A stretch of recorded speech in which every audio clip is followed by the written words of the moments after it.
మహబూబ్నగర్ పట్టణంలోని రాఘవేంద్ర స్వామి ఆలయంలో ఆరాధనోత్సవాలు జరుగుతున్నాయి. ఈ కార్యక్రమానికి స్థానిక ఎంపీ డీకే అరుణ హాజరయ్యారు. మేడం చెప్పండి, ఈ ఆలయంలో జరుగుతున్నటువంటి ఆరాధనోత్సవాల్లో పాల్గొన్నారు. ఎలా జరుగుతున్నాయి కార్యక్రమాలు? చాలా బ్రహ్మాండంగా జరుగుతున్నాయి. ఎప్పుడు కూడా చాలా బాగా జరుగుతాయి ఇక్కడ ఆరాధన ఉత్సవాలు. అదేవిధంగా ఈసారి కూడా వాళ్ళు నన్ను ఖచ్చితంగా ఏదైనా ఒక రోజు పార్టిసిపేట్ చేయమని కోరినారు. సో పార్లమెంట్ సెషన్ సందర్భంగా ఇది ఒక రోజే రాగలుగుతామని చెప్పినాం. ఈరోజు వాళ్ళకి టెంపుల్ వాళ్ళకందరూ కూడా నేను చెప్పినా వస్తాను తప్పకుండా. సో ఈరోజు వచ్చి ఈరోజు కార్యక్రమాల్లో పాల్గొన్న చాలా మంచిగా అనిపిస్తుంది. ఈ మఠం కానీ మఠంలో ఉన్నటువంటి ఈ పూజలు కానీ ఇవన్నీ కూడా చాలా బాగా చేస్తారు. ఎవ్రీ ఇయర్ ఇక్కడ ఉన్నటువంటి బ్రాహ్మణులంతా కూడా చాలా బాగా ఆర్గనైజ్ చేస్తారు, దాన్ని నిర్వహిస్తారు కూడా. సో అందరికీ కూడా ఈ సందర్భంగా నేను రాఘవేంద్ర స్వామి గారి యొక్క ఆరాధనోత్సవాల సందర్భంగా శుభాకాంక్షలు తెలియజేస్తా ఉన్నాయి ప్రాంత ప్రజలకు అందరికీ కూడా. మేడం చెప్పండి, గోల బాలరాజు గారు ఈరోజు మీ పార్టీలో చేరబోతున్నారు.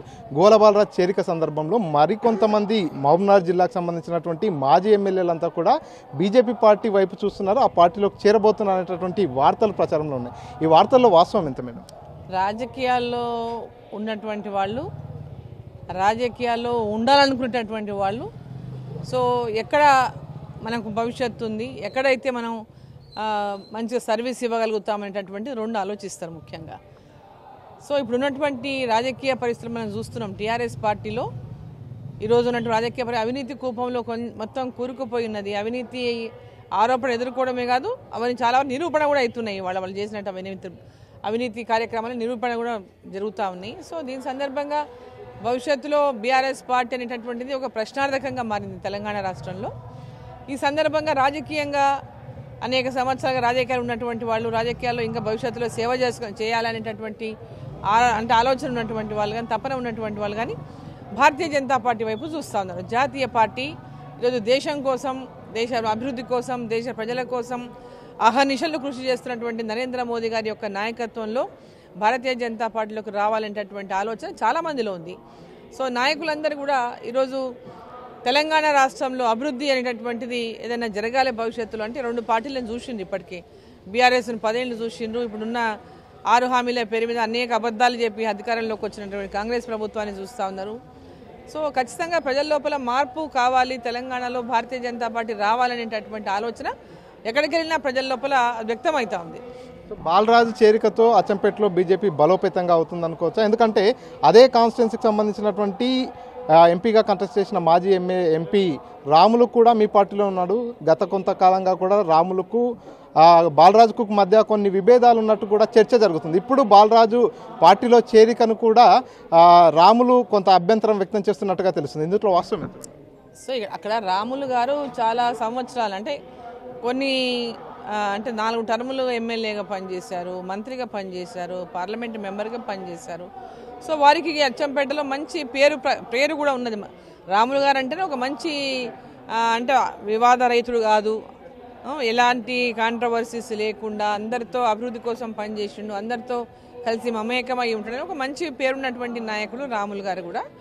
సో రాములు గారికి కూడా అచ్చంపేటలో మంచి పట్టున్నటువంటి నాయకుడు. బాలరాజు బీఆర్ఎస్ పార్టీలో 2 సార్లు ఎమ్మెల్యేగా గెలిచినాడు. సో లాస్ట్ టైం ఆయన ఓడిపోయినాడు. బట్ ఈరోజు వాళ్ళకిద్దరికి సరే ఇలా ఏ డిఫరెన్సెస్తోనా వచ్చారనేది ఏది వేసినా రాజకీయాల్లో అంటే ఎవరు కూడా శాశ్వత శత్రువులు ఉండరు, శాశ్వత మిత్రులు ఉండరు అనేది మనం చూస్తూనే ఉన్నాం.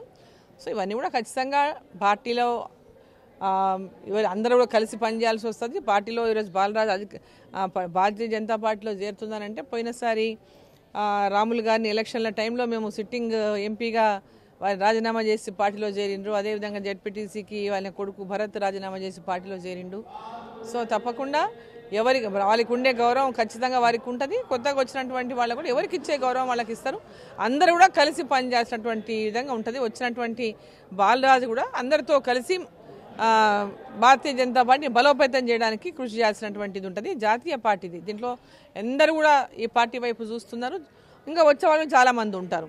సో కాబట్టి అందరూ కలిసిమెలిసి పార్టీ అభివృద్ధి కావాలి, పార్టీలో రేపొద్దున వాళ్ళ భవిష్యత్తు ఉండాలంటే పార్టీ ఖచ్చితంగా బలోపేతం కావాలి. బలోపేతం కావాలంటే ఇలాంటి చిన్న చిన్న ఏమైనా ఉన్నా కూడా మనసులలో ఉన్నా అన్ని తొలగించుకొని చాలా ప్లెయిన్గా కలిసి పనిచేయాల్సి ఉంటుంది. ఆ విధంగానే అందరినీ కలిసి తీసుకెళ్లేటటువంటి బాధ్యత కూడా నేను తీసుకుంటాను. ఆపరేషన్ లోటస్లో భాగంగా గోల బాలరాజు ఇప్పుడు పార్టీలోకి వస్తున్నారు. మరి కొంతమంది ఇంకొక 5 మంది మాజీ ఎమ్మెల్యేలు కూడా కమలం గూటికి చేరేందుకు రెడీగా ఉన్నారంటారు. నిజంగా ఎవరన్నా బీజేపీ పార్టీతో సంప్రదింపులు జరుపుతున్నారా? మళ్ళీ ఇంకొంతమంది పార్టీలో చేరే అవకాశం ఉందా?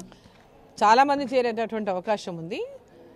సమయాన్ని బట్టి ఎప్పుడెప్పుడు ఎట్లా చేర్చుకోవాలనేటటువంటి ఒక ప్రణాళికతోనే భారతీయ జనతా పార్టీ చేర్చుకుంటుంది అందరినీ. సో గోల బాలరాజు కూడా పార్టీలో చేరుతున్న క్రమంలో ఒక వ్యాఖ్యలు చేశారు. గతంలో కల్వకుంట్ల కవిత కూడా అవే వ్యాఖ్యలు చేశారు. బీఆర్ఎస్ పార్టీ బీజేపీలో విలీనం కాబోతుంది అనేటటువంటి వ్యాఖ్యలు. అందులో వాస్తవం ఎంత? ఇవన్నీ వాళ్ళు ఊహించుకొని చేసేటటువంటి మాటలకి ఈయన మేము జవాబు చెప్పాల్సినటువంటి అవసరం లేదు. విలీన పార్టీలోకి భారతీయ జనతా పార్టీలోకి రావాలనేటటువంటి అనేక మంది బీఆర్ఎస్ పార్టీనే కాదు ఇతర పార్టీ కాంగ్రెస్ పార్టీలో ఉన్నటువంటి నాయకులు కూడా ఉన్నారు. ఇతర పార్టీలో ఉన్నటువంటి అనేక మంది భారతీయ జనతా పార్టీ వైపు చూస్తున్నారు. కాబట్టి ఖచ్చితంగా టీఆర్ఎస్ పార్టీ వాళ్ళ ప్రజల లోపల కంప్లీట్గా ఇక ఈ పార్టీకి ఓటు వేయడం వల్ల ఉపయోగం లేదు అనేది ప్రజల్లో వచ్చినటువంటి భావన.